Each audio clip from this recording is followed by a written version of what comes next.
लोकसभा चुनाव के बाद पहली बार मीडिया के सामने हम सामूहिक रूप से रूबरू हो रहे हैं। रूबरू होने का मुख्य वजह ये रहा कि जिस तरह से पूरे राजस्थान के अंदर विधानसभा चुनाव से पहले भाजपा ने माहौल बनाया था कि डबल इंजन की सरकार बनाएंगे और डबल इंजन की सरकार में सारे काम फटाफट होंगे, विकास तेज़ी से दौड़ेगा, एक गति पकड़ेगा, इस तरह से एक माहौल बनाया था। और जैसे विधानसभा चुनाव हुए, राजस्थान के अंदर भजनलाल जी की सरकार बनी और विशेषकर चर्चा में है पर्ची की सरकार।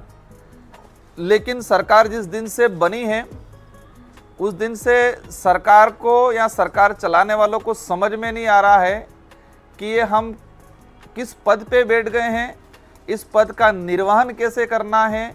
ना तो मुख्यमंत्री जी को समझ में आ रहा है, ना ही उनके जो मिनिस्टर हैं, इन मिनिस्टरों को भी समझ में नहीं आ रहा है कि हम कौन हैं, हमें क्या करना चाहिए। वहीं से हम सीधा हमारे शेड्यूल एरिया पे आ जाते हैं और शेड्यूल एरिया में हमारे 2 मिनिस्टर बनाए हैं, टीएडी मिनिस्टर बनाए हैं और एक राजस्व मंत्री बनाए हैं।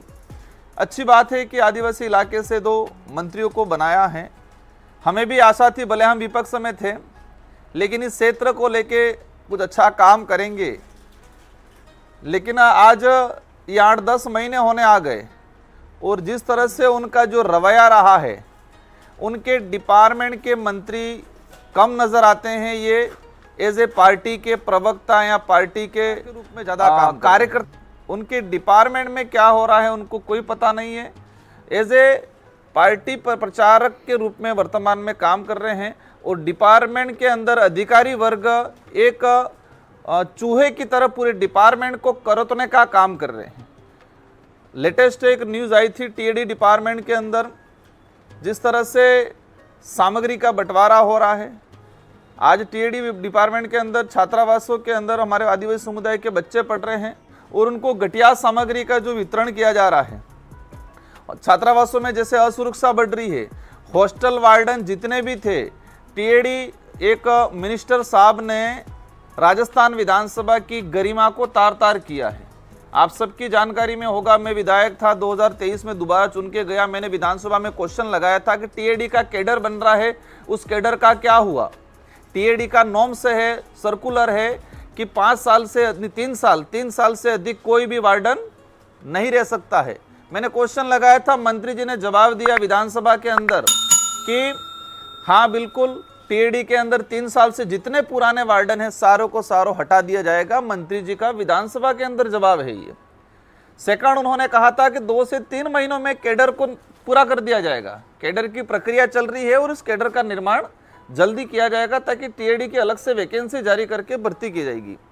एक राजस्थान की विधानसभा, एक सबसे सर्वोच्च, हमारा राज्य का सर्वोच्च सदन के अंदर एक मिनिस्टर एक संवैधानिक पद पे संवैधानिक सभा में ये झूठ बोले हैं कि 3 साल से ऊपर जितने वार्डन थे उनको हटा दिया जाएगा। लेकिन अभी तक कुछ नहीं है। सारों को एक नोटिस दिया गया, फिर दुकान लगाई गई डूंगरपुर जिले में किसी मंत्री, पूर्व मंत्री के घर पे, और दुकान लगाई, वहां सारे वार्डनों की लाइन लगी और लाइन लगने के बाद लिफाफे पहुंचे और सारा मामला ठंडे बस्ते में चल रहा है। और जो वार्डन, कई वार्डन ऐसे हैं जहां डिपार्टमेंट का आदेश ही नहीं है और उस हॉस्टल में जाके वार्डनगिरी कर रहे हैं। मतलब कोई आदेश नहीं है, बिना आदेश के ऐसे वार्डन बन के बैठे हुए हैं आज। मतलब एक ठेके पे डिपार्टमेंट और छात्रावास को ठेके पे देने का काम वर्तमान टीएडी मंत्री जी ने कहा है। एक सोचने वाली बात यह है कि वर्तमान राजस्थान और शेड्यूल एरिया में विशेषकर शिक्षा के क्षेत्र में हालत खराब है, चिकित्सा सुविधा बिल्कुल चरम पे है, बेरोजगारी चरम पे है। पिछले 10 महीनों के अंदर सरकार ने किसी भी विशेष भर्ती या नियुक्ति अभी तक नहीं कराई है, पूर्ण नहीं कराई है और बेरोजगारी बढ़ रही है बहुत तेजी से। सड़क सुविधा को लेके हर प्रकार की जो सुख सुविधा है उस पर किसी प्रकार का काम नहीं हो रहा है। लेकिन उन लोगों की एक चाल है कि इन सारे मूलभूत मुद्दों से भटकाना है तो वो सीधा धर्म पे और इतिहास पे आ जाते हैं।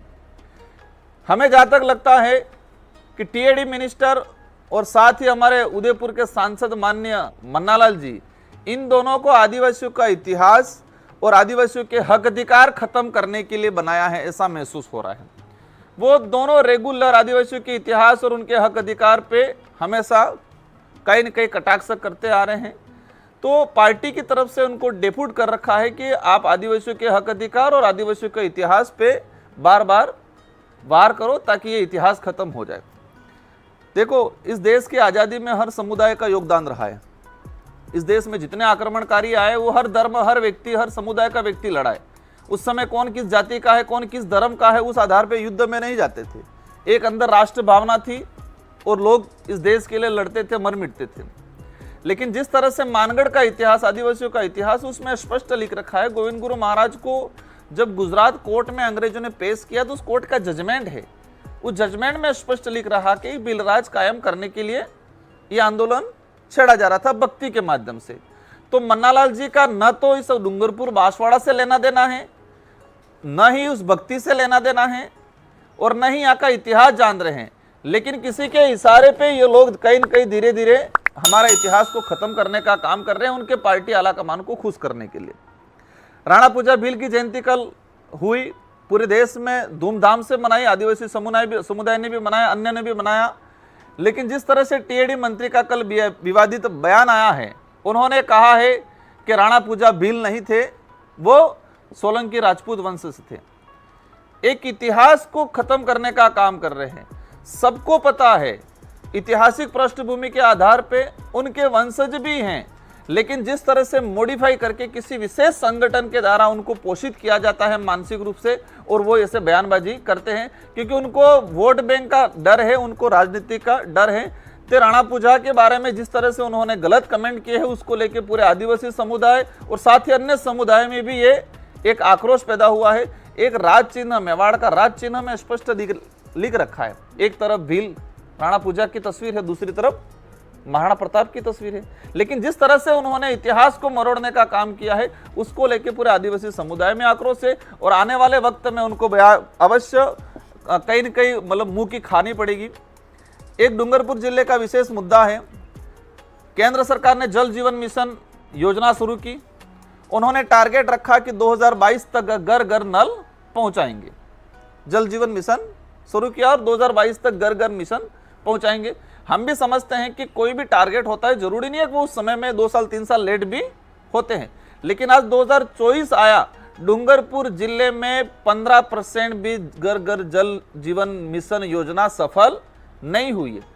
मैंने लोकसभा के अंदर क्वेश्चन निकाल के मतलब क्वेश्चन लगा के डिटेल निकाला है कि आदिवासी बाहुल्य क्षेत्र में, शेड्यूल एरिया में वो 18% के आसपास है, पूरे शेड्यूल एरिया में। मतलब उनकी जो स्कीम थी वो 85% असफल हुई है। हमने करेणा प्रोजेक्ट सैंक्शन करवाया था पिछली सरकार में, 886 करोड़ का करेणा प्रोजेक्ट, जो पूरी 84 विधानसभा, साथ ही डूंगरपुर का और गलियागुट का, मतलब 3 विधानसभा का कुछ हिस्सा कवर हो रहा था। प्रोजेक्ट सैंक्शन हो गया, प्रोजेक्ट का टेंडर लग गया। टेंडर लगने के बाद सरकार बदली और सरकार ने इस प्रोजेक्ट पे आज रोक लगा दी है। एक तरफ कह रही है घर घर जल जीवन मिशन पहुंचाएंगे, अभी दोबारा टेंडर लगा, टेंडर ओपन नहीं कर रही है गवर्नमेंट। मतलब ये क्लियर है कि ये लोग कहीं न कहीं सिर्फ धर्म की राजनीति पे, विकास का सिर्फ छोला पहनते हैं। और विकास में जो काम मैंने प्रोजेक्ट सैंक्शन करवाया करेणा का पूर्व मुख्यमंत्री जी से, सब कुछ हो गया है, लेकिन ये टेंडर ओपन, अभी रीटेंडर जो लगा है उसको ओपन करके वर्क ऑर्डर देने का काम नहीं कर रहे हैं। और अभी 84 में उपचुनाव के लिए आ रहे हैं। 84 की जनता तैयार है कि राजकुमार रोत ने, पूर्व सरकार ने जो प्रोजेक्ट सैंक्शन करवाया था, उस प्रोजेक्ट को बीजेपी ने रोक लगाया है, तो बीजेपी पे भी यहाँ पे रोक लगेगी।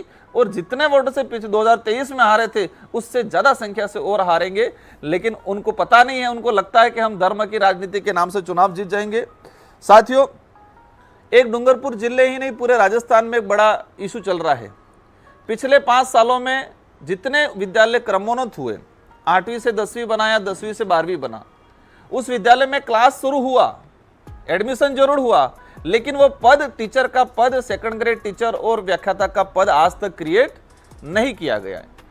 अभी सरकार ने पिछला 10 महीने हो गए, 10 महीने होने आ गए, उन पदों का क्रिएट नहीं हुआ है। डूंगरपुर जिले में ऐसे कई विद्यालय हैं और मेरी जानकारी में 100 से 150 सेकंड ग्रेड और व्याख्याता के पद हैं जो गवर्नमेंट क्रिएट नहीं कर रही है। क्रिएट नहीं करने के पीछे मूल रीजन क्या है? क्योंकि पद रिक्त बताएगा, जैसे क्रिएट करेंगे तो पद रिक्त बताएगा। तो गवर्नमेंट नहीं चाहती है कि हमारी पोल खुले, इसलिए जो मतलब